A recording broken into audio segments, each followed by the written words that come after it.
तबारक व तआला सब नबियों से फरमाएगा, ऐ नबियों अपने सरों को झुका लो, अपनी आंखों को बंद कर लो। वो सईदा फातिमा ज़हरा आ रही है जिन्होंने मेरी बारगाह में अर्ज की थी, या अल्लाह हर नबी का, हर वली का, हर सहाबी का जिसकी भी रूह कब्ज की है, या अल्लाह इज़राइल ने की है, या अल्लाह मैं पर्देदार औरत हूँ, या अल्लाह मेरी रूह इज़राइल कब्ज न करे, या अल्लाह मेरी रूह, या अल्लाह तू खुद ही मेरी रूह को कब्ज करना। फरमाया ताकि मुझे इज़राइल भी ना देख सके।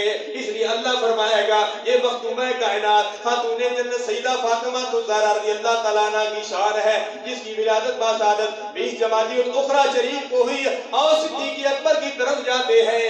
आखिरी बात, सिद्दीक़ अकबर रज़ियल्लाहु तआला अन्हु वो सहाबी मुस्तफा है, अल्लाह के प्यारे हबीब अलैहि तहियत व सना ने फरमाया ये मेरा अबू बकर है। अबू बकर कुनियत है, अबू बकर, बकर के नाम से सिद्दीक़ अकबर का कोई बेटा नहीं है। इमाम आज़म की कुनियत है अबू हनीफा, इमाम आज़म की कुनियत है अबू हनीफा, लेकिन हनीफ के नाम से इमाम आज़म का कोई बेटा नहीं है।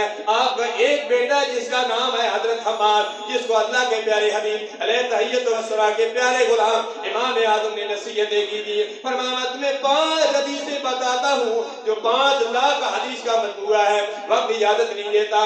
अल्लाह अल्लाह अल्लाह के प्यारे हबीब अलैहि तहियत व सना के प्यारे सहाबी सिद्दीक़ अकबर का नाम ऐसा रख दिया गया, फरमाया तेरा नाम है अबू बकर। अबू बकर का मतलब होता है पहले वाला। फरमाया अबू बकर तू इसलिए है कि बदों में तूने सबसे पहले ईमान लाया है। अबू बकर तू इसलिए है कि गारे सौर में तू सबसे पहले जाएगा। अबू बकर तू इसलिए है, मैं आगे बात चलाऊं तो लंबी हो जाएगी, मैं खत्म करता हूँ। ऐ अबू बकर तू अबू बकर इसलिए है, फरमाया सबसे पहले गुम्बद खिज़रा में अबू बकर तू मेरे पास आएगा।